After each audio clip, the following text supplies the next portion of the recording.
bu korona salgını süreciyle birlikte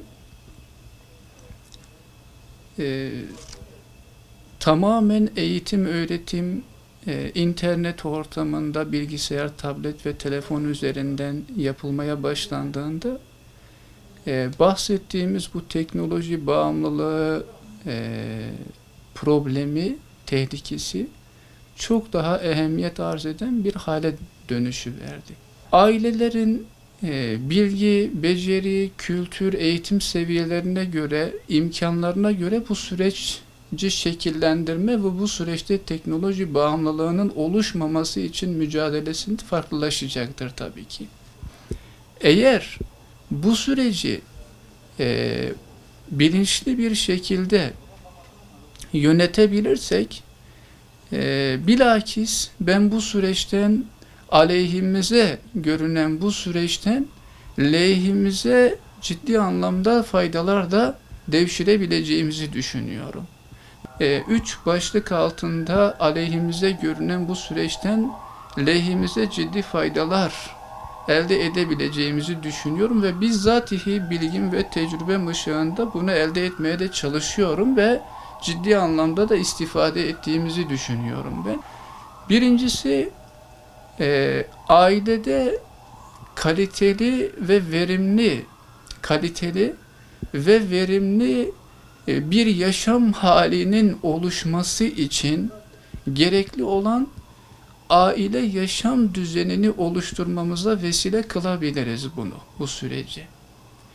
Okulun da eve taşındığı bir dönemde zorunlu olarak aile ortamımızı disipline etme mecburiyeti hasıl oluyor.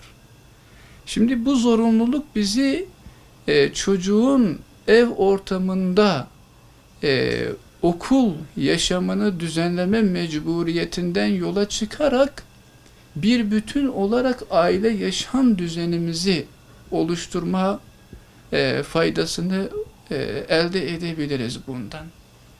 Yani yatma saatlerinin, kalkma saatlerinin, yemek saatlerinin, namaz saatlerinin her türlü aile ortamında yaşam aktivitelerinin disipline edilmediği, belli bir yaşam düzeni halinde disipline edilmediği bir aile ortamında biz kaliteden ve verimden bahsedemeyiz. Aile ortamında bir yaşam düzeni, hali oluşturduktan sonra bununla beraber öğrenci olan çocuğumuzun da bu yaşam düzeni hali içerisinde o öğrencilik yaşam halini disipline etmemiz kolaylaşır. Aile yaşam düzeni halinin olmadığı bir aile ortamında ailelerin kalkıp da sadece öğrencilik yaşam halini disipline etmeye kalkması beyhude bir çabadır bence. İkinci olarak benim anne babalara söyleyeceğim şudur ki, telefon, bilgisayar, tablet, televizyon, internetle olan ilişkimizin ve onların kullanım kültürünün faydalı bir şekilde oluşturulması, öncelikle anne babanın bunlarla olan ilişkisini faydalı kullanım kültürü şeklinde oluşturmasıdır. Eğer bir anne baba faydasız, gereksiz, hele bir de hiç olmaması gereken şekilde zararlı bir kullanım hali ortaya koyuyorsa aile ortamında, kalkıp da çocuğundan bu aletleri tamamen ihtiyaca binaen faydalı bir şekilde kullanmasını istemesi gerçekten abesle iştigal olur. Üçüncü bir tavsiyem de anne babalara gayelilik bilincini çocuklarına kazandırsınlar. Her şeyin bir var olma gayesi olduğunu çocuklarına güzelce anlatsınlar. televizyonun, tabletin, bilgisayarın, internetin niçin var olduğunu kendilerine anlatsınlar. Sonra da kendilerinden bunun dışında bir kullanımın gereksiz, faydasız ve zararlı olacağını güzelce ifade etsinler.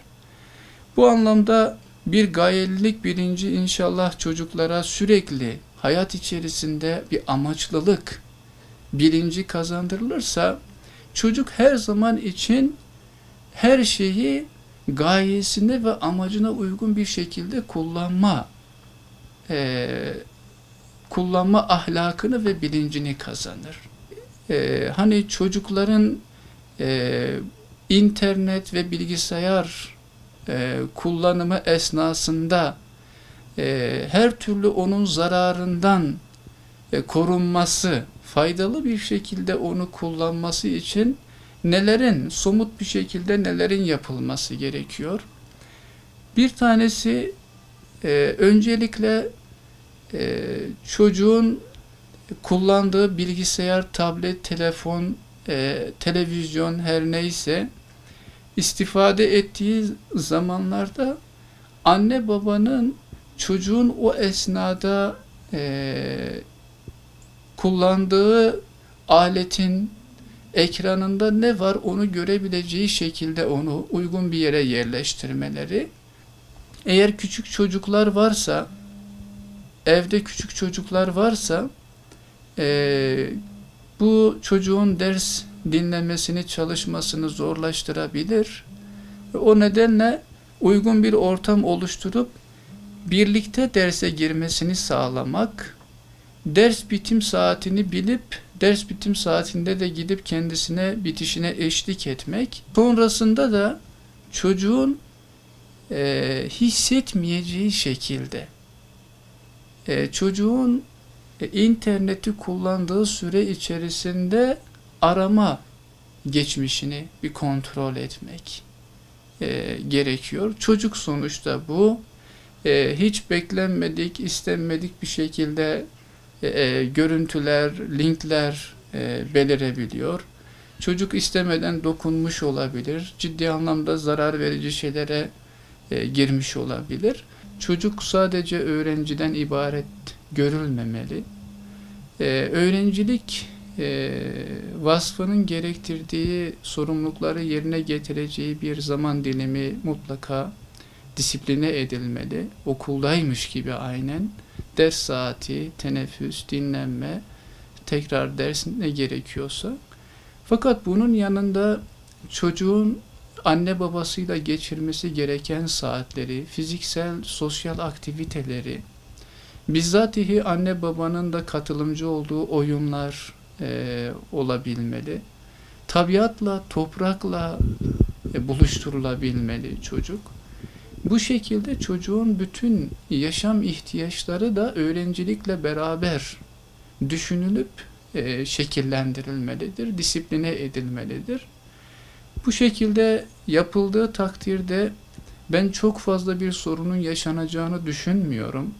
Anne baba kendi yaşam hallerinden, kitle iletişim araçlarıyla olan ilişkilerinden yola çıkarak bir düzenlemeye, bir disipline gidecek olurlarsa, kesinlikle çocuklarının yaşam hallerini rahatlıkla yaşam hallerini ve kitle iletişim araçlarıyla, internet, bilgisayarla olan ilişkisini rahatlıkla düzenleyebileceklerini düşünüyorum.